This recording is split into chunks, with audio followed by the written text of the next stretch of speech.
I have no idea. I just know my children was home. I do want to just say, I actually recently watched the video from last year, from our last meeting, and it was quite difficult for me to hear some of the conversation up here. So if you could please just move very closely to the microphone. It helps when I watch the video and do the minutes. Not that we all want to hear our voices loudly on the microphone, but it does help. Thank you.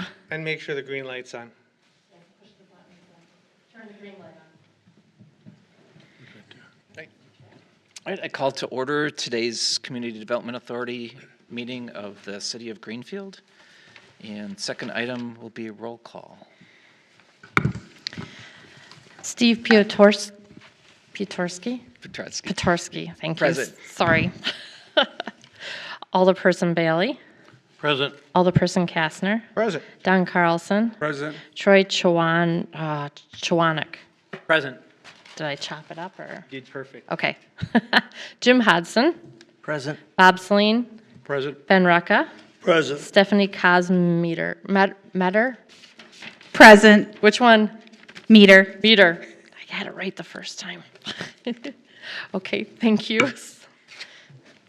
Item number 3, do we need to do a review first of the meeting or just call for a motion? Call for motion, yeah. Seeking a motion to approve the minutes of the April 15th, 2021 CDA meeting. I'll make a motion to approve.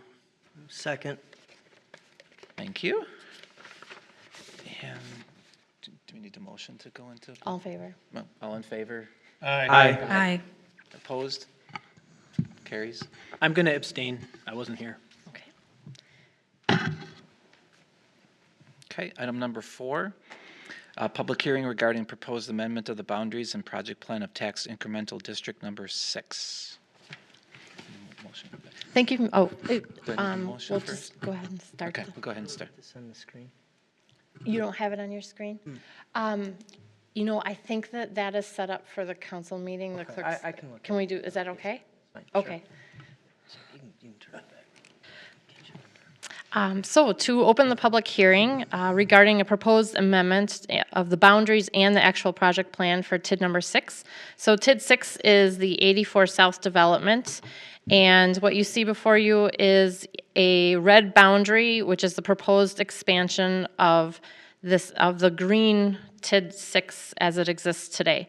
One question that was asked of me prior to the meeting is a very good question is, are the apartment buildings, the Wimmer properties here included? And the answer is yes, because state statutes does require a contiguous line. You can't skip properties when considering a boundary amendment. So while this property is included in the proposed amendment, it doesn't necessarily mean there's any pros or cons to that property owner for being in a TIF district. But in order to capture the revenue, which we'll talk about in a bit, for the vacant land that will be developed, we did need to include that one parcel in the boundary expansion. Can I ask a question? Yes? Did anyone call him? Oh, we are required by law to send a letter to every property owner within the proposed boundary. Okay, and he hasn't responded or nothing? I have not received a response, and my phone number is included in there. I left a message this afternoon after the first meeting thinking, why haven't we talked to him? Oh, yeah, I think that letter was sent out 2 weeks ago. Oh, wow. All right. Yeah, they must receive the letters prior to it being published in the newspaper, so they aren't surprised when they read the newspaper, That the wouldn't be a notification surprise. from in the newspaper. Another question, Yes. why the north boundary there? Why not further north? Oh, I will get into that for sure. Okay. So a summary scope of the project plan. One is to amend the TID 6 boundary to include Cobalt's 92nd Street multifamily townhome project, and I'll get into further details about what that project looks like. The state statutes allow 4 boundary amendments in the life of a TIF district. This is the first boundary amendments that we're proposing, so the one of 4 allowable per state statutes. We are proposing to amend development incentives, and then we're proposing to amend TID 6 to allocate positive tax increments to TID 8, the Loomis Crossing project. So prior to this proposed amendment, TID 6 was projected to close in 2031. With the amendment, with the increased development incentives, and with the increased value to be added to the project, the projected closure year is 2038. State statutes require that the TID close by 2042. So we would still be within the state statutory 27-year time limit. So TID 6 has been wildly successful. 84 South development and increment values have greatly exceeded expectations. There was a project plan amendment that was approved in 2017. At that time, the development was projected to be valued at $137 million. As of 1/1 of 20, it's valued at 174 million. So even 3 years after that amendment, increased by nearly 30 million. With the future development, the boundary extension, and the completion of 84 South, the final value is projected to be $266 million. And this project, at its infancy, had a base value of $8 million. So the question, why are we not continuing north? So this entire parcel with the yellow boundary has never been developed. It was previously owned by a developer whose name is Bob Barrel. He owned various multifamily apartment complexes in the Milwaukee area. He retired. This was the last of his to-be developments, and he decided to retire. He sold his entire portfolio to Cobalt and partners with Robert Joseph Development. So they purchased this land, and when we started the due diligence and the procedure and the discussions about this TIF amendment, we realized that there's a very odd split of the school district boundaries. So the gray is identified, that represents Whitnall School District, and the green represents Greenfield School District. And no one ever really paid attention or cared because there was no development on this parcel. And so when you have a donor TID, and that TIF district donates to another TIF district, those two TIF districts, recipient and donor, must be in the same school district. So we had a problem. Cobalt wanted to develop this whole site, but we had a split school district boundary.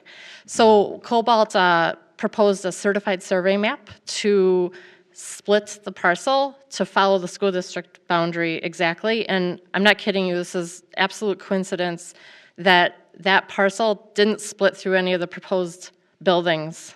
It literally cuts right through a driveway or through the site. So real coincidence that that happened. And the certified survey map was approved.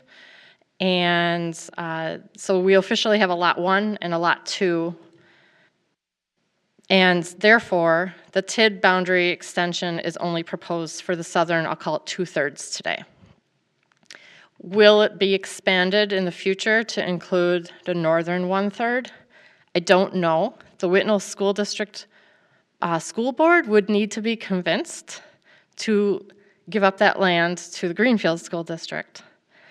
And maybe there would be a swap proposed of Whitnall, instead of, if you were to give up that portion, there is a section of land somewhere else that you could get that's an equal value. I don't know. Future discussions that that procedure would, one, need to be approved by the State of Wisconsin Department of Public Institution, and it would also need to be approved by the Whitnall School Board. So, to be determined. So, quick question. So, is it the only option a swap? Whitnall School District, the school board would need to approve because we could not capture that increment to help with TID 6, with it not being in the same school district. So yeah, Whitnall would need to give it up, or the boundary just stays as we're proposing this evening.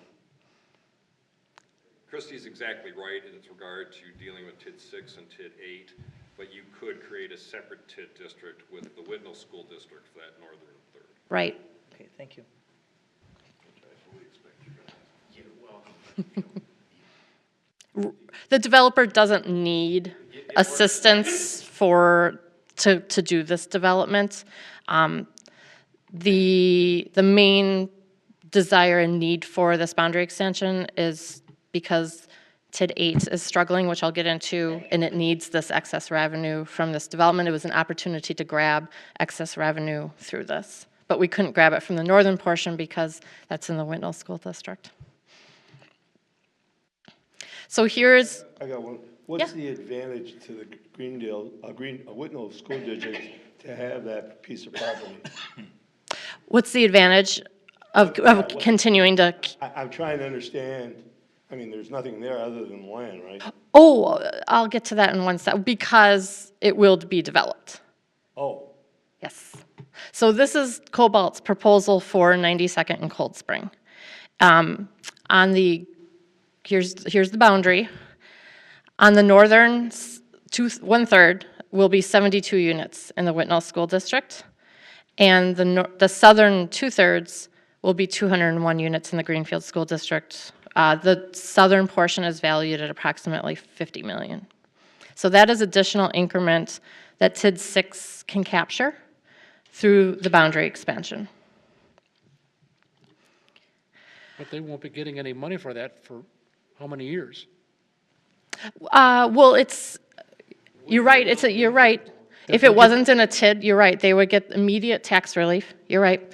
And so the Joint Review Board is encompassed of taxing jurisdictions. We had a meeting this morning with the MATC, the Greenfield School District, Whitnall School District, West Allis, West Milwaukee School District, Milwaukee County, City of Greenfield. Did I hit everyone? And those taxing jurisdictions ultimately will vote on a resolution on whether or not they would approve the boundary extension. But the only monies that Whitnall will get is the value of the land, the tax. And how, Whitnall will immediately, when this is developed, will immediately see tax revenue come in. oh, because it's not part of the TID. Correct. Oh. Whitnall will. Greenfield, if it's approved, Greenfield would be status quo, continue to receive the taxes that are paid today, and will not be able to receive the tax relief until the TIF district closes.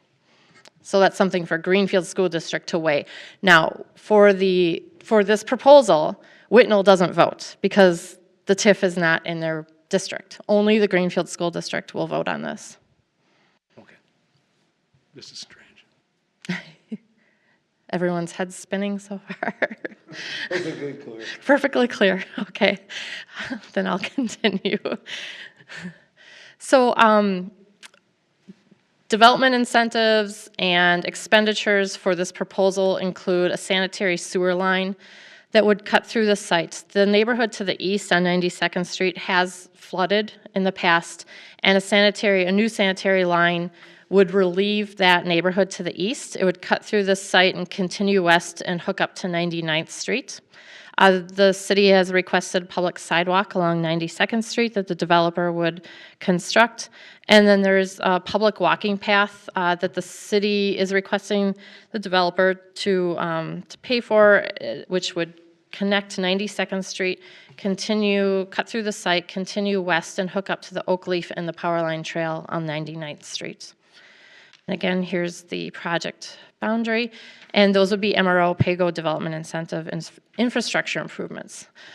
So this is a proposal from Cobalt, just to give you a glimpse of the townhome style units that will be developed here on 92nd and Cold Spring. Market rate multifamily apartments, and again, 201 units on the southern portion in the Greenfield School District. So let's turn our attention to 84th Street. Everyone knows that the corner of 84th and Layton is not completed yet. The intent when that TIF district was created in 2015 was to have a local entrepreneur type of business or restaurant, not a national chain that can just come in and not wow you. So I'm not sure if you've read, but Cafe Hollander will be constructing and moving here. So we welcome them to the community. And also they're going to have a complimentary kind of supper clubbish building called the Feisty Loon. So 2 restaurants will be located here at the corner. And part of the development incentive with the amendment is to provide some financial assistance in order to make that, the wow at the corner, take place. So these are some renderings of what you can expect to see at that corner of 84th and Layton. You got Cafe Hollander here at on the east end, and then the Feisty Loon. I don't know if you've been to their product, kind of a similar maybe style, a Bakataban in Wauwatosa. That's a similar type of deal that the Feisty Loon would be like. And again, just some more renderings of those 2 buildings. And then there are 2 outlots that remain at 84 South. And again, in the project plan amendment, we identified development incentives for those remaining outlots in the form of an MRO pay-go assistance. And that's the back outlot just east of the Aurora parking structure. And then a small outlot in front next to the 2 outlot buildings that include Mod Pizza, Cafe Zupas, and what used to be Great Mac and Cheese. Identified in the TIF plan are a few off-site half-mile improvements. The state statutes allow for a TIF district to do some improvements within a half-mile boundary of the TIF district, and those do need to be identified in the project plans. So number 1 is some streetlight replacement along Cold Spring Road. 2 is that installation of sanitary sewer. So it cuts through the site, but it also goes off-site, so it has to be identified as a half-mile improvement. Cobalt has to acquire a small easement access for that sanitary sewer on a parcel property on 99th Street, so that is item number 3. Number 4 is that pedestrian public path, so while it does cut through the site, it continues west to this. This is also a vacant site that, you know, may be developed someday as maybe some more multifamily, not sure yet. But that public path would cut through there and then hook up 99th and then hook up to the Power Line Trail and the Oakleaf Trail here. So progress at Loomis Crossing, this is TID 8. To get your bearings straight here, we're looking north. We've got Layton here, Loomis, and then the north section, the park and ride site north of the freeway. So if you drive past this site, you'll see that there definitely has been progress. This building right here is Church and Chapel. They did own all of the rental properties along Layton Avenue. They sold that to Cobalt with the caveat that they be able to build what they call a planning center. It's not a funeral home. It's not a crematory. It's where you would go to simply plan a funeral. So it's a commercial office building, basically. So that we do expect to grant occupancy to that building in the next week or 2. It's close to being occupied. You can see the elevator shaft for the first apartment building going up. And just to remind you of that site layout for the south section of Loomis Crossing, you have, here's the Church and Chapel building. You've got Starbucks, you have a We Energies utility site. So what you see is the building A going up first. This is multifamily apartments. Building B will be next, and building C. And then we do expect a shovel in the ground in the very near future, permits to be issued probably in January, if not the end of December, for the office building along Loomis. So that would be next, what you'll see progress. So again, this is 267 units. The north end, this is not set in stone, this site plan that you see here, but this is just the first kick at the cat at what could be there. Potential users are probably going to be some sort of flex light industrial warehousing buildings that would bring jobs to the city. This is the turf parcel that is its own 2.3 acres that will be developed, and where there are development incentives and MRO to assist with the funding of the turf identified in the project plan. So why are we talking about helping TID 8? This is our newest TID. It was a slow start due to COVID and material access and prices. Projected value is about $8 million less than it was anticipated in the original project plan to date. The construction material costs have increased significantly since today it was approved just a year ago. This is no secret to anyone. It's an unfortunate turn in the economy that has impacted the ability for Cobalt to move quickly with this development. Interest rates have increased. The original TID plan did include city geo bonding for acquisition, demolition, and some soft holding costs. That has been paid out. What was not anticipated in the original plan is assistance would be needed for construction of the south end. And here we are today needing that assistance because of the increased project costs, construction costs, and interest rates. The developer cannot obtain financing, especially for the office building is next, and additional multifamily buildings, but for the addition of this TIF assistance that's being requested this evening. And again, the TIF assistance would be in the form of a PAYGO. If the city doesn't take out the loan, the developer takes out the loan and pays back with the increased property value taxes. So take advantage of the successful TID 6 and the addition of that 92nd and Cold Spring development to assist TID 8. That's the proposal this evening. The state statute requires with any TIF creation or amendment that a financial analysis be done, and it has to pass the but-for test. So Ellers, we use Ellers as our financial consultant for TIF districts. They did a sources and uses and cash flow. They've been analyzed, and it does pass the test. This development at TID 8, at the pace it's going and the price and construction prices, it will not cash flow. It will not close. We will not be able to close by the statutory obligation if it were just to continue status quo. It does need the assistance from TID 6. The economic benefits to both districts to continue to go with the proposed project plan, and the plan is feasible and in conformity with the master plan.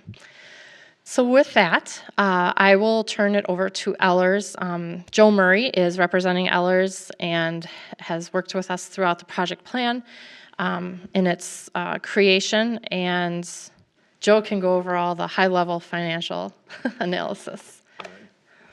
Good evening, everybody. Joe Murray from Ellers, proud to be the city's financial advisor.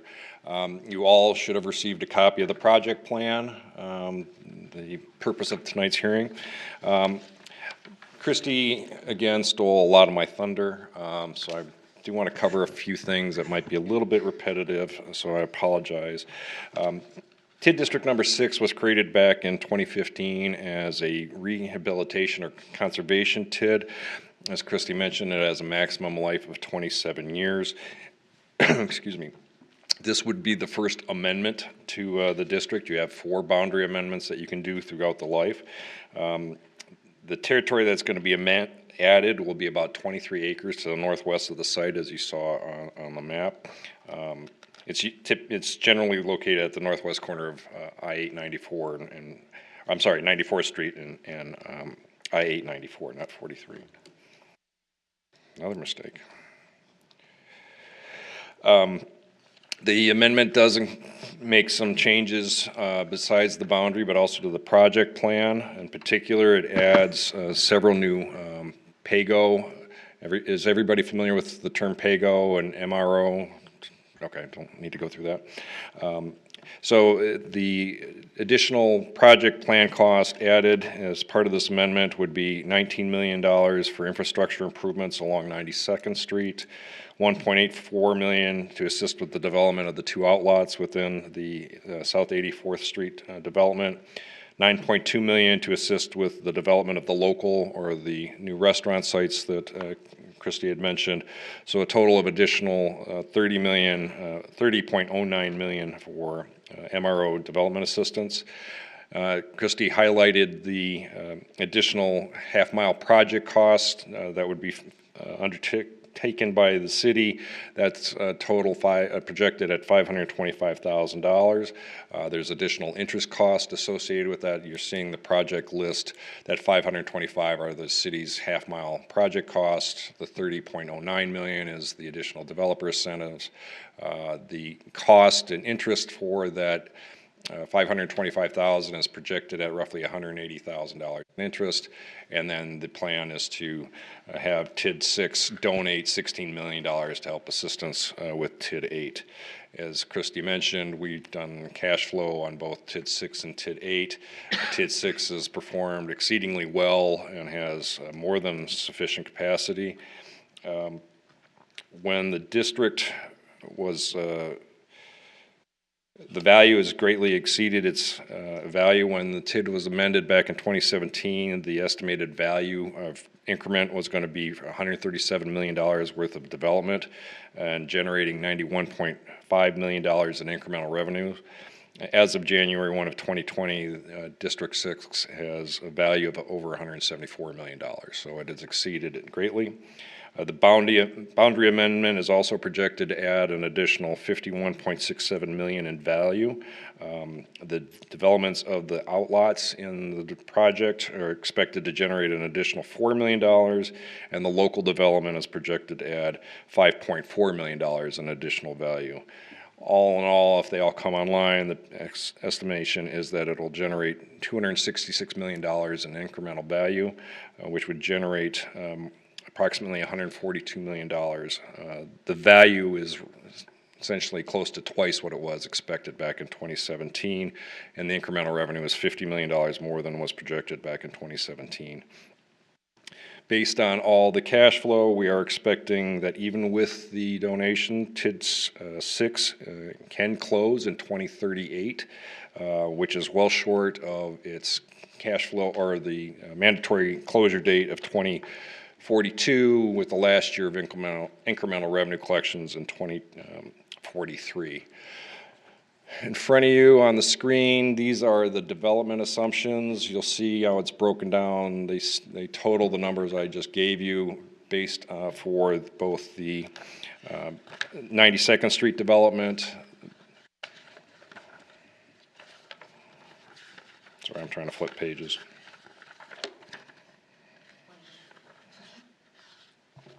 For the 92nd Street project, the multifamily, the development for the local, the outlots within the 84th Street South project, it's for the two of them noted there, and as you see, it's projected that it'll generate $266 million of incremental growth. Here's the increment revenue projections. When we do our cash flows, we do not provide for an inflationary factor for increases in value or changes in the tax rate. We keep everything status quo as to what it is today. And we are projecting that based on those development assumptions, it'll generate roughly $142 million of incremental revenue to pay for project costs. I greatly apologize for this, but this, yeah, page 31, it's not any easier to read in the hard copy than it is on the screen, and I apologize, but this is a very complex deal, and it's a bit of a beast of a spreadsheet. But you'll see, if you go to the columns on the left, I'll wait till Christy pulls it up if it gets any better.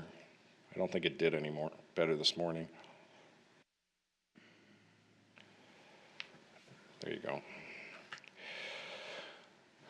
The columns on the left in orange are the projected incremental revenues for TID number 6.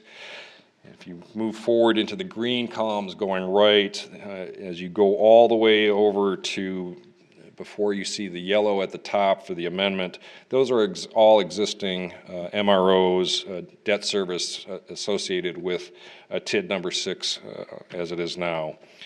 The columns there under the yellow, under the amendment, those are the three new additional MROs for the 92nd Street infrastructure, for the local, and for the outlot development. And then it also shows the $16 million contribution from TID 6 to TID 8. The column next to that is the $525,000 state trust fund loan for the city to pay for the half-mile improvements. And the columns next to that are the ongoing admin, professional costs associated with maintaining the district moving over. As you go further over to the right, you'll see that under the yellow amendment, the far right column shows that the district can close in 2038. It'll have a positive balance built up enough that it could close off the district at that time, but it could go out all the way out to 2043. So it is showing cash flow.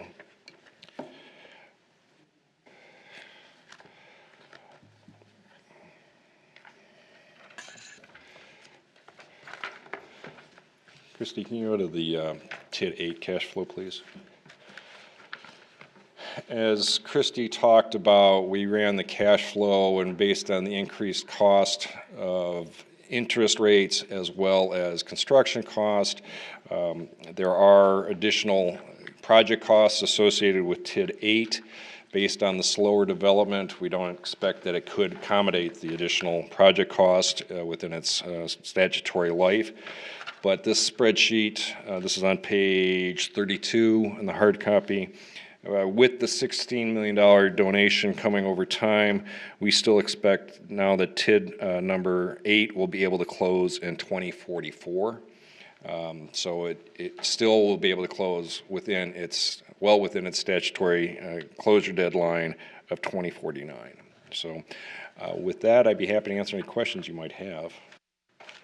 I have a question. How was?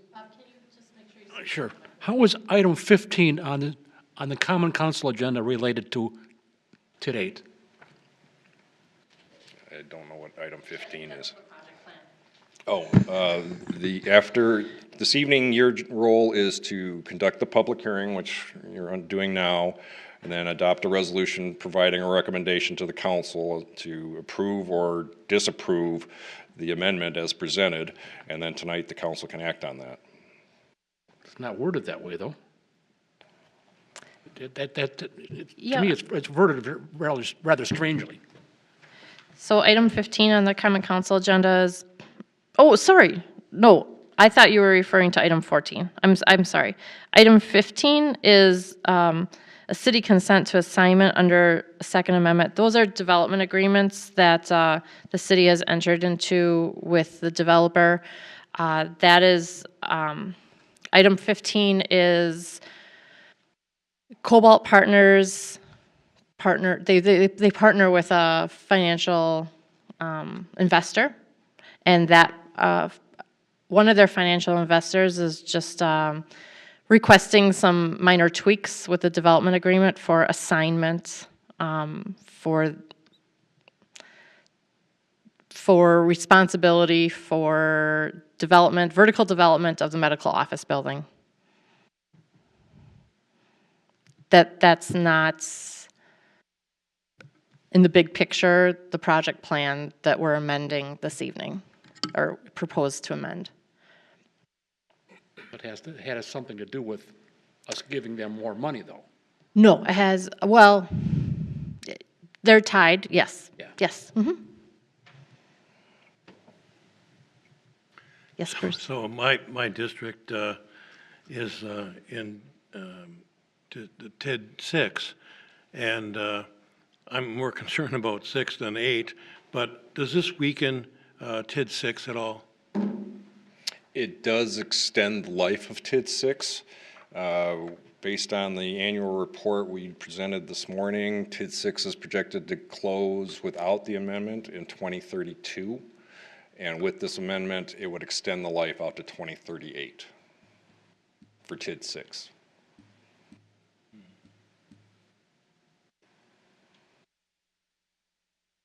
I don't think it weakens TID 6, but that's the main impact for TID 6, is it'll keep it open for an extra 6 years.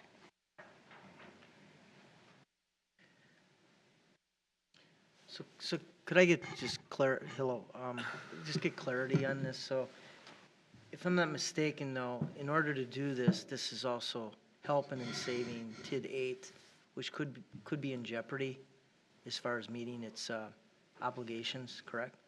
Correct, based on, What would, I guess the question is, what would be the ramifications to the city if TID 8 didn't meet its obligations under state statutes for this, if this proposal didn't happen and it didn't? That's a great question. I will let Joe answer. thank you. It ultimately, it would affect the city's bond rating, I would imagine. This, that is a very good question. Right now, TID 6, as Christie mentioned, back in 2021, the city issued $16.64 million of taxable GO bonds to help pay for the development incentives for the acquisition of the land, carrying cost, et cetera. Those are on the city's hook. So your exposure is $16.6 million in principal, $5.4 million in interest, so roughly $22 million is what has to come out of TID 8 before it poses any risk to the city. All the other costs, the increased costs, are being reflected in new MROs for the additional costs associated with the medical office building and all the other development on the north and south side of 894. There are some professional and administrative costs that would also be at risk for the city, but the bulk of this, the increased cost, is for the new MROs. So if you didn't do the MROs or the development didn't happen, the MROs wouldn't be paid in the first place. And I believe the development agreements are written that the city's debt service is paid first. So as long as TID number 8 generates enough for $22 million, there's no risk to the city. As I said, the additional project costs are being through PAYGO municipal revenue obligations, so that if the development doesn't happen, the developer doesn't get that money back. So they're the ones at risk as part of this, not the city. One more question. Is this a sort of an unusual procedure? I know you've been doing this a while. Is this normal, or is this? The donation? Yeah, I mean, yeah, the transfer from TID 6 to TID 8, is that an unusual thing? I don't know if I would say unusual. It happens, and I've done it in several communities where you have a TID district that's underperforming. The increment's not coming in as fast as, and development's not coming in as fast as expected. The best part of these, the way both of these deals have been structured for the city, is that they're all done through MROs. So the risk for, if the development doesn't happen, is going back onto the developer. The city doesn't have general obligation debt exposed as part of this. So I wouldn't say it's unusual. It does happen. Like I said, you're trying to have one district make sure the second district is able to perform and overall increase the value of property throughout the city. I have another question. We have a number of other active TIDs. Could those be donors? Any of them? You have to have certain criteria to be a donor and a recipient TID. This is a rehabilitation TID, which means it is eligible to be a donor, and TID 8 is a blighted TID, so it is eligible to be a recipient.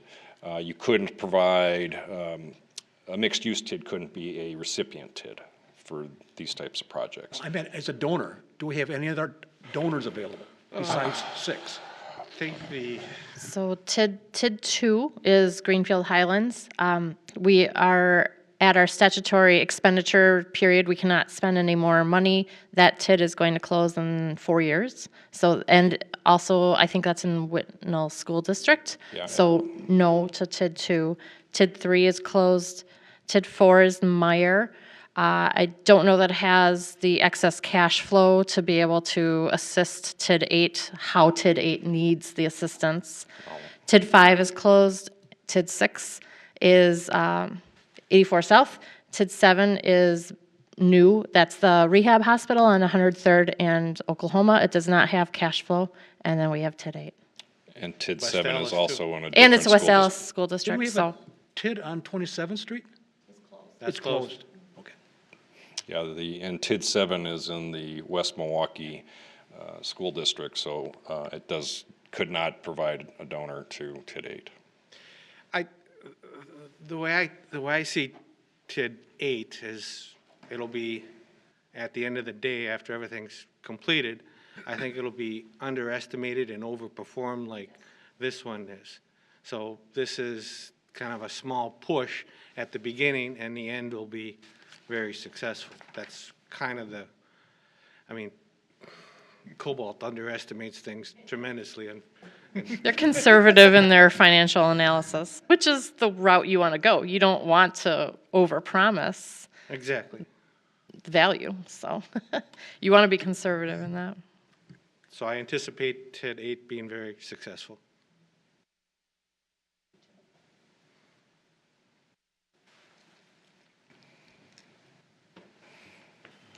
Thank you. If we close the public hearing, I would need a motion. I'll make a motion to close public hearing. Second. All in favor? All right. Aye. Okay, we'll move on to number 5. Did we want to bring up the resolution first? Do we want any discussion, entertain discussion and questions on the resolution? Item number 5, consideration and possible action of a resolution approving an amendment to the project plan and boundaries of tax incremental district number 6. I'd make a motion to approve the resolution as presented. I'll second. All in favor? Oh, Or do we have to do a roll let's call on take that roll one? call. Okay. Steve Piotrowski, Aye. Alderperson Bruce Bailey, With reservations, aye. Alderperson Carl Kastner, Aye. Don Carlson, Aye. Troy Chwanek, Aye. Jim Hodson, Aye. Bob Celine, Aye. and Ben and Stephanie are alternates. So I do not need motions from Ben and Stephanie. Motion carries. passes. Thank you. Do we need to talk about item 6 next meeting? Normally, it's just at the discretion of staff. and Correct. When something comes up. As needed, yeah. Okay. It's been a year since we've gotten together. True. Item number 7, seeking a motion to adjourn. I'll make a motion to adjourn. Second. Second. All in favor? Aye. Aye. Meeting closed. Thank you, everyone, for your time. Good trip. Appreciate it.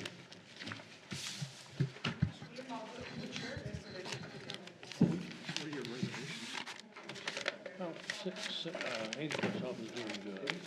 You know,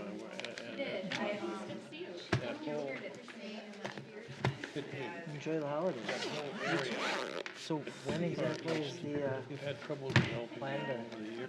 to month or date yet, or? Proposal, when I first got on years ago, to develop some of that. Stepping down from my current role the first week of June. And, Okay. it just all falls. Thank you. Nice to meet you. Thank Thank you. Milwaukee is closer to Yeah, happy holidays. Thank you. prime, it's closer Stepping down my current role, Same here. we had a senior financial analyst that What's used to the, work with that Aurora. She's got promoted up into my role, so offloading things to a number of different look at, Point Loomis and as a consultant. Southgate, I mean, those things are, people aren't going there. 1099s. That whole area, Yeah, yeah. Got audit coming up in me, April. it's questionable.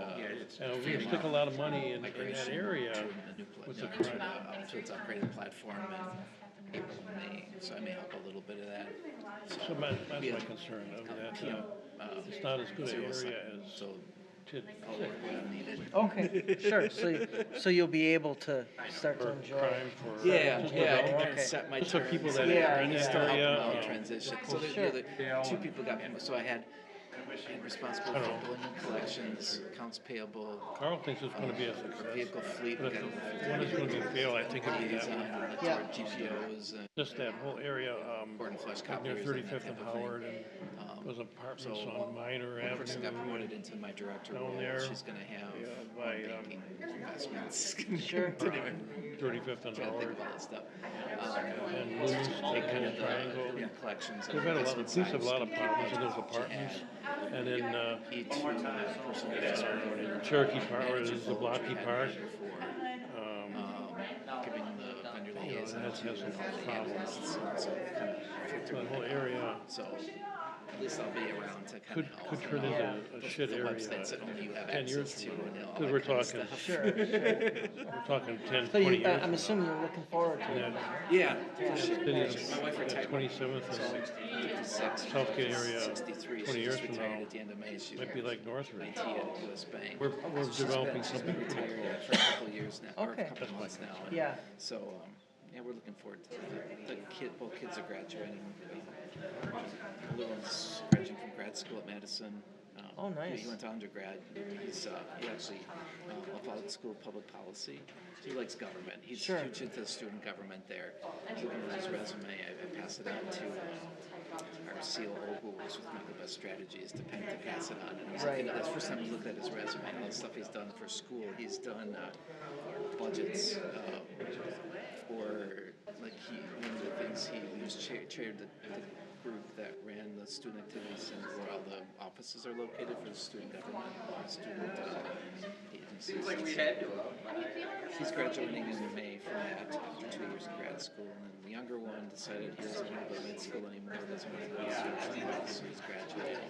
He's got undergrad is in genetics and genomics. Oh, wow. So he wants to go work for, research. Sure. Yeah. Maybe stay in the Madison area or something. Okay. He's gonna be looking, so we can help them get settled. Yeah, Settled in, wherever they end up. Right now it's Yeah. unknown, but they'll probably do some traveling. I assume that map's right. So we might do, we might both work election day. Be Sure. that type of stuff. Yeah, Just yeah. Either volunteer or semi-paid type of stuff. Just Yeah, here and there. no, absolutely. No, do what we neat. want. Do what we want. Well, that's nice. I mean, you're both able to retire young age. Yeah. Well, a lot of people I think are considering that. I don't know if COVID was a reason, but they start to reprioritize. So we're lucky enough to earn a good money over the course of our careers. And so saving up from the last 5 years investment wise, if you had any money in the stock market, although this year is kind of up and down, Right, but yeah. the last 5 years are still significantly positive. And so, when you run those projections out till 85 or whatever, how long you expect to live, and you still have money left over. Right. Why keep working 4 years to just add to that? Right. Yeah, exactly. And do what you're healthy. You're able to. Yeah. Also talk about I could work another 5 years, but my wife will be 68, 69 by that time, and so you never know. You can throw a hip, or Yeah. Yeah, exactly. Yeah. I know. Yeah, it's never the know. unexpected. It hits you. Yeah. Do you have like some identified places you're gonna go travel to, or? Not specific. We're probably gonna next year, getting the kids settled, but maybe more around the state. So Okay. Just be able to go up to. I have a share of Packer stock, so going up Sure. in July to the shareholders meeting. Yeah, and yeah, Staying, okay. maybe staying the night Yeah. before that night, or Sure. just some of that. No, go to New Glarus and go through the brewery or. Yeah. Well, the nice part about it, you'll be able to go when you want and just boom. It's kind of impromptu. Yeah, you know what I yeah. mean? Before COVID, we actually read the week that things shut down in Wisconsin, we were in Arizona on our trip. So while the kids were in school, There he is. Look at these guys. How you doing? Good to see you. Nice to see you. How are you doing? How's it Hey, going? good. Yeah. It's been a while. Yeah. yeah, it has. Everybody answer your questions the way appropriately. Oh, you got it approved. so- It's approved. Yeah, it was unanimous. Sitting outside, I didn't want to influence any. Yeah, no, it's It only makes sense. In the long run, Yeah. it makes sense. In the long run, it makes sense if we're sort of using other people's money. right. Well, But I never would say that, obviously. well, that was a home run with South 84th. I mean, that's Yeah. No, I mean when they shared the happened at 200 Thank you so much. Yeah, that was impressive, you know? Jeff is not coming. He's not coming tonight. I don't know, he just said he couldn't.